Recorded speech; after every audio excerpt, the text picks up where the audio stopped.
بسم الله الرحمن الرحیم. غیرجان تاسو ته مخاطب یم. په دې نننۍ ویډیو کې د روان ټیکنوکریټ حکومت دا خبرې چې کومې په اوس په میډیا باندې روانې دي چې ټیکنوکریټ حکومت را روان دی او اسټابلیشمنټ هم دا غواړي چې را ټیکنوکریټ حکومت ته راشي او هغه د یا د شپږو میاشتو لپاره یا د اتو میاشتو لپاره او یا د دوه نیمو کالو لپاره د هغې د پاکستان باغ دور سنبال کی او هغې نه پس ته هغوی فیصلې وکړي. دا ولې هغوی کوي؟ د دې په شا باندې څه سټوري ده؟ یوه دویمه خبره دا چې ټیکنوکریټ حکومت وایي څه ته، او دریم آیا د دې فواید شته که نه. پیلنۍ خبره په پیلني کوېسچن باندې به اوس مونږ خبرې کوو چې د ټیکنوکریټ حکومت ضرورت ولې دی. اسټابلیشمنټ ته دا خبرې احساس شوی دی چې هغوی نه اوس یو کار غلط شوی دی او د پی ډي ایم حکومت د هغوی نه په یو غلطۍ کې راغی او د عمران خان حکومت ته چونکې بس اوس خو تللی دی خو واپس نشي راتلی. بل دا چې د دې هغه الفیم ختمېدو والا ده. 14 پارټیانې په یو ځای باندې راللې، نو هغه د 14 پارټیانو اوس مینج کول ګران کار دی، ځکه چې تر د اوسه پورې ته د دې وزیرانو تعداد چې هغه تقریبا 78 وزیران دي او 30-35 تقریبا وزیر مملکت دي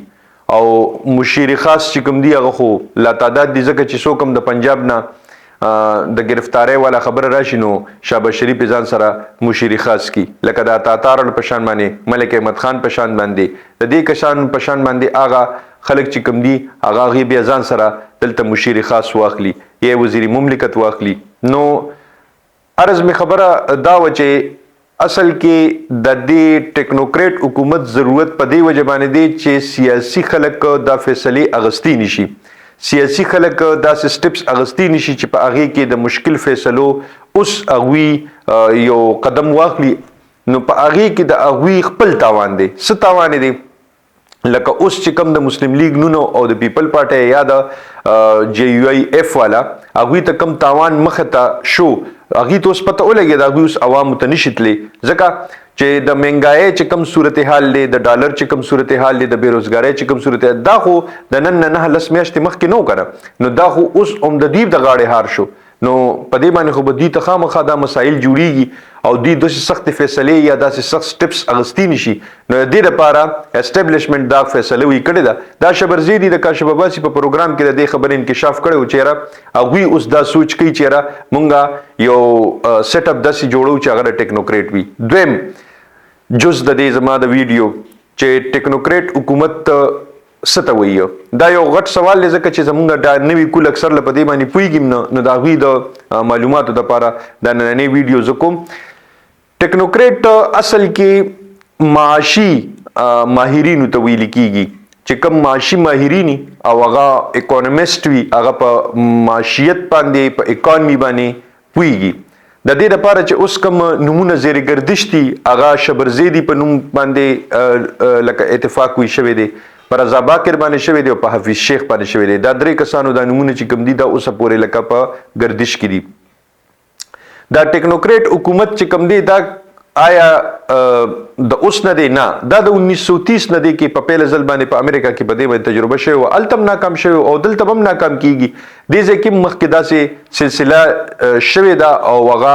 د هغې مثال چې کوم دی هغه د شوکت عزیز په شکل باندې و. شوکت عزیز مشرف راوستی و او هغه د امریکا نه راغی، چودھری شجاعت دی ولا هغه سیټ پرېښوستو د مسلم لیگ کاف والا حکومتو په هغه وخت کې، نو هغې ورته هغه خپل سیټ اټک والا پرېښوستو او هغې باندې هغه منتخب شو او بیا هغه چې کله ایم این اے شو هغې نه پس هغه بیا د وزیر اعظم حلف واغستو. نن شوکت عزیز چېرته دی؟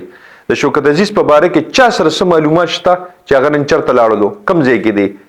هغه په پته باندې مونږ پوه نشو او هغه دلته حکومت کړی دی. هغه توشاخانه والا باز خبرې چې کمې کېږي د توشاخانه نه هغه هم تقریبا 155 ګفټس اغوستي دي. په کار دا چې اوس د هغه هم ذکر وشي که نه چې هغه دا 155 ګفټ څنګه اغوستي دي.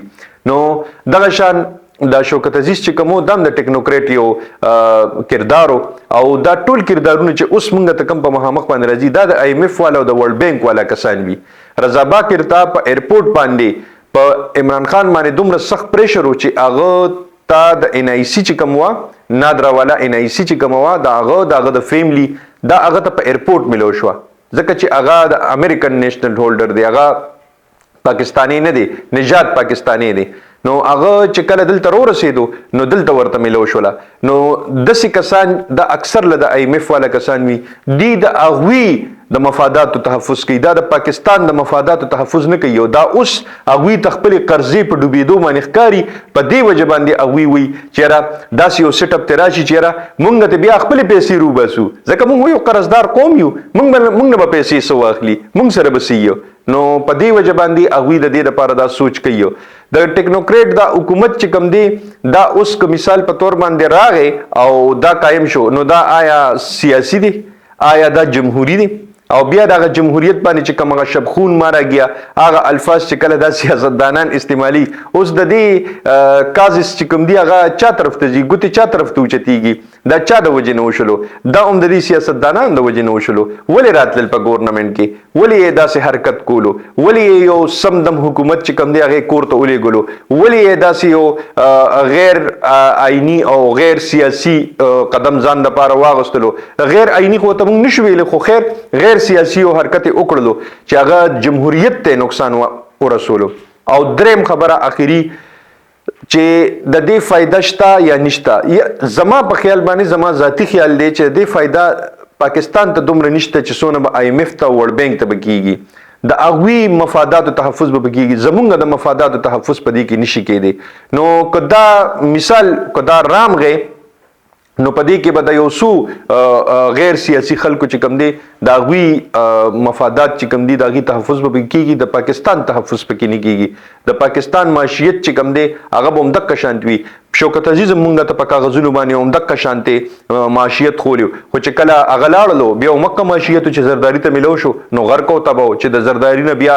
نواز شریف ته ملو شو نو غرق او تباو نو دغه شان دا ټول کاغذي کاروي دوی وکي او هغې نه پس چې کوم دی بیا په جاز کې کینی او لاړ شي بیا مونږ وینم نو دغه شان موین قریشي مو اوس په څوک نوم هم نه پیژني چې موین قریشي څوک و دا هم راغلی په پاکستان باندې حکومت کړو او دم وی چیرې زه پاکستاني مو دیم د امریکا نه راغلی او دیم د IMF والا او د ورلډ بینک والا کسو نو دغه شان کسان راشي اوس چې کوم کسانو د نمونه په گردش کې دی او دا چې کوم نمونه اخلي دا درې وانه دا په سنس طریقه باندې په سنس انداز باندې دا IMF او ورلډ بینک سره پاتې شوي دي او دا به د هغوی د مفادات تحفظ کوي د نننۍ ویډیو کې صرف د ټیکنوکریټ د حکومت په باره کې ما تاسو ته یو څو خبرې کولې خوشحاله او بریالي اوسئ د لوی الله په امان